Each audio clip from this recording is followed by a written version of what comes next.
বন্ধুরা, স্নানের আগে নারকেল তেলে একটা জিনিস মিশিয়ে লাগাও, স্কিনটা দেখবে ফর্সা উজ্জ্বল ধবধবে ও টান টান হবে, দাগ স্পট দূর হয়ে যাবে, মুখের মধ্যে ব্রণ দাগ পিগমেন্টেশন দূর হয়ে যাবে, স্কিনটা পুরো চকচকে করবে, স্কিনটা পুরো ফর্সা উজ্জ্বল ধবধবে ও স্কিনটা পুরো টান টান হবে। আমি এখানে প্যারাশুটের নারকেল তেল দিলাম। তো তোমরা চাইলে প্যারাশুটের নারকেল তেল দিতে পারো, অথবা তোমরা যে তেল ব্যবহার করো তোমরা সেই তেল দিতে পারো। আর এখানে দিচ্ছি আমি কস্তুরি হলুদ। বন্ধুরা, তোমরা কিন্তু সবসময় কস্তুরি হলুদ নেওয়ার চেষ্টা করবে। কিচেনে হলুদটা তোমরা যতটা সম্ভব না নেওয়াই ভালো। যদি তোমাদের কাছে না থাকে তাহলে তোমরা কিচেনে হলুদ নেবে। আর আমি দিচ্ছি এখানে অ্যালোভেরা জেল। তোমাদের কাছে যদি তোমাদের বাড়ির গাছ থাকে তোমরা সেখান থেকেও অ্যালোভেরা জেল দিতে পারো। তো এই তিনটাকে একসাথে আমি ভালো করে মিশিয়ে দেব। আর সবার লাস্টে একটা জিনিস দিচ্ছি, সেটা হচ্ছে বন্ধুরা, আমি এখানে হিমালয়ের নিম ফেস ওয়াশ দিচ্ছি। তোমরা যে ফেস ওয়াশ ব্যবহার করতে পারো তোমরা সেই ফেস ওয়াশ দিতে পারো, অথবা যদি তোমাদের মুখের মধ্যে ব্রণ পিম্পলস ভরে যায় তাহলে তোমরা অবশ্যই নিম ফেস ওয়াশ দেবে আর দিয়ে একটা খুব সুন্দর প্যাক বানিয়ে নেবে। বন্ধুরা, তোমরা অনেক নামি দামি প্যাক ব্যবহার করো বা মুখের মধ্যে ব্রণ হয়েছে, ব্রণ ভালো করার জন্য অনেক কিছু ব্যবহার করো।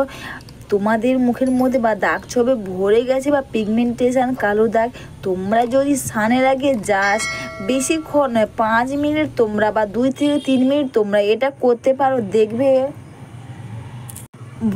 ব্রণ দাগ, কালো দাগ, পিগমেন্টেশন, সানস্ট্যান কিন্তু সেগুলো চলে যাবে। স্কিনটা ফর্সা উজ্জ্বল ধবধবে হবে। অনেকের মুখে অনেক ব্রণ হয়, ব্রণ ভালো হয় না।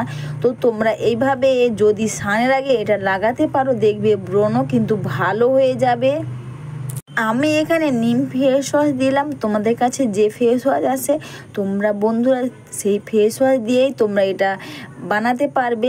আর কস্তুরি হলুদ কিন্তু আমাদের স্কিনের একটা অ্যান্টি ফাঙ্গাল অ্যান্টিব্যাকটেরিয়াল কাজ করে। আর এটা মেখে নিয়ে তোমরা জাস্ট আলতো করে এইভাবে একটু মাসাজ করে নাও। স্নানের আগে তোমরা এটা লাগাও, বেশি তোমাদের টাইমও লাগবে না। আর এইভাবে তোমরা স্কিনটাকে আলতো করে মাসাজ করে নেবে। অবশ্যই বন্ধুরা, ভিডিওটা তোমাদের ভালো লেগে থাকলে তোমরা কিন্তু কমেন্টস করে অবশ্যই জানিও। আর একটু লাইক সাবস্ক্রাইব করে আমার পাশে থেকো। এইভাবে মুখটাকে খুব সুন্দর করে তোমরা মাসাজ করে নেবে। বন্ধুরা, যদি মুখের মধ্যে প্রচুর পরিমাণে ব্রণ থাকে তাহলে কিন্তু তোমরা মুখকে কখনো বেশি ঘষাঘষি বা বেশি মাসাজ করার প্রয়োজন হবে না। আলতো করে জাস্ট তোমরা মাসাজ করবে বা স্কিনকে বেশি জোরে ঘষাঘষি করবে না। আর এইভাবে মাসাজ করে নিয়ে তোমরা 1 থেকে 2 মিনিট বেশিক্ষণ তোমাদের রাখতে হবে না। 1 থেকে 2 মিনিট বা 3 মিনিট পর বা 5 মিনিট তোমরা যদি রাখো কোনো অসুবিধা নেই। তারপর তোমরা জাস্ট দুটো হাতকে বা মুখের মধ্যে জল নেবে আর জল নিয়ে স্কিনটাকে একটু আলতো করে মাসাজ করে নেবে। এতে দেখবে মুখের মধ্যে জমে থাকা যে ময়লা সেগুলো বা বের হয়ে যাবে, স্কিনটা কিন্তু ডিপ ক্লিন হবে। তারপরে জাস্ট তোমরা নর্মাল জল দিয়ে মুখটা ধুয়ে নেবে, দেখবে স্কিনটা দেখবে দাগ স্পট ব্রণ সেগুলো ভালো হয়ে যাবে, স্কিনটা টান হবে, স্কিনটা কিন্তু ফর্সা উজ্জ্বল ধবধবে হবে। আর বন্ধুরা, নারকেল তেল কিন্তু আমাদের স্কিনে একটা ভালো ব্লিচিং প্রপার্টি, যার ফলে দেখবে মুখের মধ্যে যদি পিগমেন্টেশন, কালো দাগ বা মুখের মধ্যে ব্রণ সেগুলো কিন্তু খুব সহজে ভালো হয়ে যাবে। স্কিনটা টান হবে, স্কিনটা ফর্সা উজ্জ্বল ধবধবে হবে। আর অ্যালোভেরা জেল কিন্তু আমাদের স্কিনের মধ্যে একটা ভালো অ্যান্টি এজিং ফাইন লাইন সেগুলো খুব ভালো পরিমাণে কাজ করে, যার ফলে মুখের মধ্যে ব্রণ যদি থাকে, ব্রণ দাগ বা থাকে সেগুলো দূর হয়ে যাবে। আর সবার লাস্টে মুখটা ধুয়ে নেওয়ার পর আমি এখানে অ্যালোভেরা জেল নিলাম আর 1 ফোঁটা মতন গ্লিসারিন দিয়েছি আর দিলাম গোলাপ জল দিয়ে এইভাবে করে মিশিয়ে নিয়ে মুখের মধ্যে লাগিয়ে নেব। বন্ধুরা, তোমাদের মুখে যদি ব্রণ থাকে তাহলে তোমরা কিন্তু এখানে অ্যালোভেরা জেল আর গোলাপ জল দেবে, গ্লিসারিন কিন্তু তোমরা দেবে না। অ্যালোভেরা জেল গোলাপ জল দিয়ে মিশিয়ে মুখের মধ্যে মাসাজ করে নেবে।